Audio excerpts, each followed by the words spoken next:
Hi my dear new subscribers, welcome back to our channel Srigiri arts.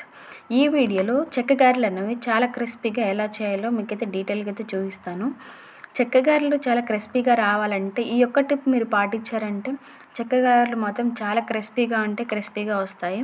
ఒకసారి చూడండి వీడియోలో చెక్కగారెలు ఎంత క్రిస్పీగా వచ్చాయో. ఇప్పుడు ఈ చెక్కగారెల ప్రాసెస్ అనేది ఎలా చేయాలో చూద్దాం. ముందుగా మనం క్వాంటిటీకి సరిపడా పొడి బియ్య పిండిని తీసుకోవాలి. తీసుకున్న తర్వాత తగినంత సాల్ట్, తగినంత కారం వేసుకోవాలి. గడ్డలు లేకుండా కారం అనేది మంచిగా కలుపుకోవాలి పిండిలో కలిసేలాగా.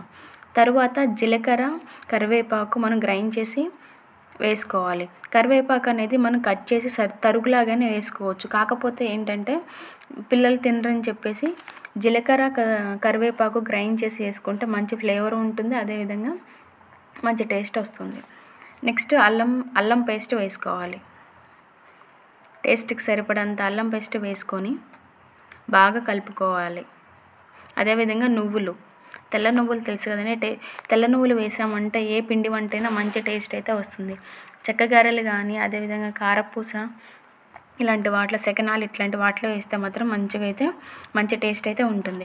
ఇప్పుడు వీటన్నిటిని బియ్య పిండిలో కలిసేలాగా మంచిగా కలుపుకోవాలి. అల్లం పేస్ట్ అనేది అల్లంలో ఉన్న ఫ్లేవర్ అంతా బియ్య పిండికి కలిసేలాగా కలుపుకోవాలి. వీడియోలో చూపించిన విధంగా అల్లం అంతా గడ్డలు లేకుండా మంచిగా ఉండేలాగా కలుపుకోవాలి. నెక్స్ట్ ఇప్పుడు కాచి చల్లార్చిన నూనె అంటే గోరువెచ్చగా ఉన్న నూనెని మనం వేడి చేసి బియ్య పిండిలో పోసుకోవాలి.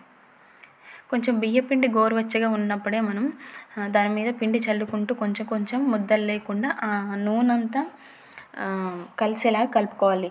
ఇప్పుడు ఇందులో టిప్ ఏంటంటే ఇట్లా కాగబెట్టిన నూనె అనేది ఇలా పొడి బియ్య పిండిలో వేసి కలపడం వల్ల చెక్కగారెలు అనేవి చాలా క్రిస్పీగా అయితే వస్తాయి. మీరు ఈ యొక్క టిప్ అయితే పాటించి చూడండి, చాలా క్రిస్పీగా అయితే వస్తాయి. ఈ విధంగా అయితే కలుపుకున్న తర్వాత మంచి టేస్ట్ కోసం అయితే నానబెట్టిన సాయి పెసరపప్పు అంటే పొట్టు లేని పెసరపప్పుని అయితే వేసుకోవాలి. నానబెట్టినవి ఈ విధంగా వేసి క్వాంటిటీకి సరిపడా నీళ్లు పోసుకొని మంచిగా కలుపుకోవాలి. మరీ జావగా కాకుండా మరీ ముద్దగా కాకుండా మనకి పూరి పిండి ఎలా కలుపుకుంటామో ఆ విధంగా చిన్న ముద్దలు అయ్యేలాగా కలుపుకోవాలి. తగినన్ని వాటర్ పోసుకొని మంచిగా కలుపుకోవాలి. ఇప్పుడు మేము చేసిన పెద్ద మొత్తంలో కాబట్టి ఇంత పిండి అయితే కలిపాము.